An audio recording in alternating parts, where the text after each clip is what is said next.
ভাইও 5 নম্বর প্রশ্ন হলো ওয়ামা আমিলা ফিমা আলিমা।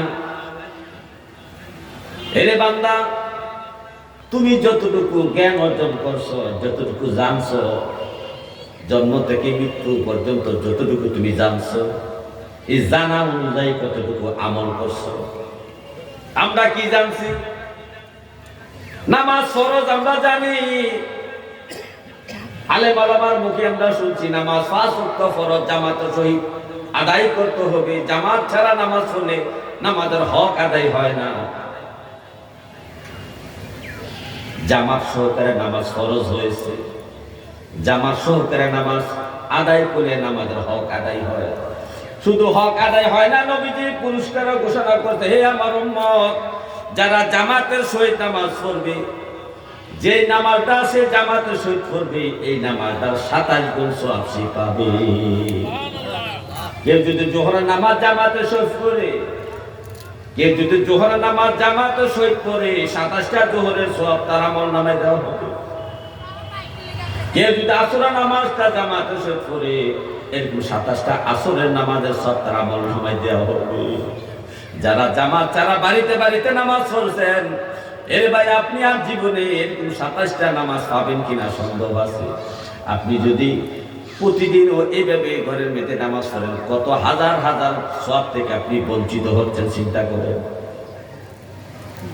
নামাজ ফরজ আমরা জানি, তাহলে নামাজ আমরা পড়ছি কিনা হিসাব দিতে হবে আল্লাহর কাছে। সুদ খাওয়া হারাম এটা আমরা জানি, এমন কোন মুসলমান নাই যে মুসলমান জানে না সুদ খাওয়া হারাম। তা আল্লাহ প্রশ্ন করবে, বান্দারে সুদ খাওয়া যে হারাম তুমি জানছো, তা অনুযায়ী আমল করছো? পর্দা করা ফরজ, প্রত্যেক মুসলমান জানে পর্দা ফরজ। নারী থেকে পুরুষ, পুরুষ থেকে নারী, সবাই জানে পর্দা করা ফরজ। আল্লাহ প্রশ্ন করবে, তুমি যে জানছো, আলেম ওলামা বলছে মাহফিলে মসজিদে জুমার খুতবায় যে বলছে না পর্দা করা ফরজ, এই যে জানছো, এই জানা অনুযায়ী কতটুকু আমল করছো হিসাব দাও। যাকাত দেওয়া ফরজ, এই যে প্রত্যেকটা মানুষ জানে যাকাত ফরজ, কিন্তু জানার পরে মানুষগুলা যাকাত ফরজ আদায় করছে কিনা এটা আল্লাহ প্রশ্ন করবে। এই যে জানছো, জানো অনুযায়ী আমল করছো কিনা হিসাব দাও। এখানে একটা সূক্ষ্ম মাসলা শোনেন, আকিমুস সালাত ওয়া আতুজ যাকাত। ইবাদত দুই প্রকারের, একটা অর্থ দিয়া টাকা পয়সা দিয়ে একটা ইবাদত হয়, আর একটা ইবাদত দেহ দিয়া করতে হয়। একটা ইবাদত টাকা পয়সা দিয়া করতে হয়, আর একটা ইবাদত দেহ দিয়া করতে হয়। দেহ দিয়া ইবাদত হলো নামাজ পড়া, দেহ দিয়া ইবাদত করা রোজা রাখা, দেহ দিয়ে ইবাদত করে দাড়ি রাখা, দেহ দিয়ে ইবাদত হলো মাথায় টুপি করা, দেহ দিয়ে ইবাদত হলো মাথায় পাগড়ি করা, দেহ দিয়ে ইবাদত হলো সুন্নতি জুব্বা ব্যবহার করা। এটা দেহের ইবাদত। আর একটা ইবাদত আছে অর্থের ইবাদত, টাকা দিয়ে ইবাদত করা, অর্থ সম্পদ টাকা দিয়ে ইবাদত করা। আর এই ইবাদতটা হলো যেমন হজ করতে গেলে টাকা লাগবে, যাকাত দিতে গেলে টাকা লাগবে, ফিতরা দিতে গেলে টাকা লাগবে, দান সদকা করতে গেলে টাকা লাগবে, কুরবানি দিতে গেলে টাকা লাগবে, মাহফিল গটাইতে হলে, মাহফিল পরিবেশ করতে হলে টাকা লাগবে, কোরআন খতম দিতে হইলে, দোয়া খায়রা আয়োজন করতে হলে টাকা লাগবে। এরকম টাকার ইবাদত আছে অনেক প্রকার। এই দেহের ইবাদতের মধ্যে সর্বশ্রেষ্ঠ ইবাদত হলো নামাজ। এই দেহ দিয়া যত ইবাদত করি, এই ইবাদতের মধ্যে সর্বশ্রেষ্ঠ ইবাদত হলো নামাজ। আর অর্থ দিয়া, টাকা দিয়া, দ্বন্দ্ব দিয়া, টাকা পয়সা দিয়া ইবাদত করার যত ইবাদত আছে, এর ইবাদতের মধ্যে সর্বশ্রেষ্ঠ ইবাদত হলো যাকাত দেওয়া। কোনটা দেওয়া? তাহলে টাকা পয়সার ইবাদত হলো ইবাদতে মালি, আর দেহ দিয়ে ইবাদত করে ইবাদতে বাতিনি বলা হয়। ইবাদতে বাতিনির মধ্যে সর্বশ্রেষ্ঠ ইবাদত হলো নামাজ, আর ইবাদতে মালির মধ্যে সর্বশ্রেষ্ঠ ইবাদত হলো যাকাত।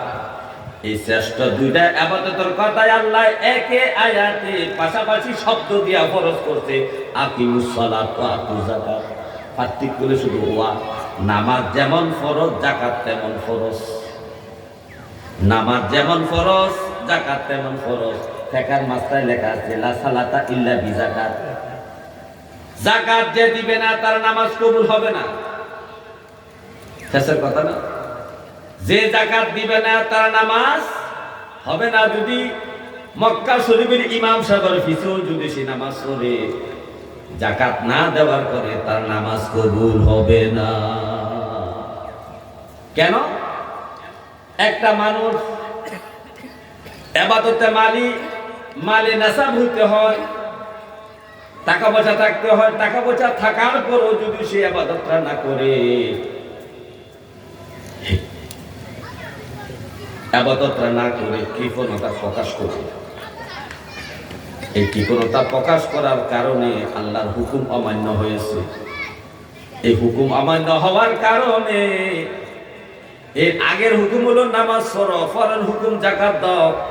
এই যাকাত দেওয়ার উপযুক্ত হওয়ার পর যত যাকাত দেয় নাই, তাহলে আগের হুকুমটাও তার জন্য বহাল থাকে, কবুল হয়।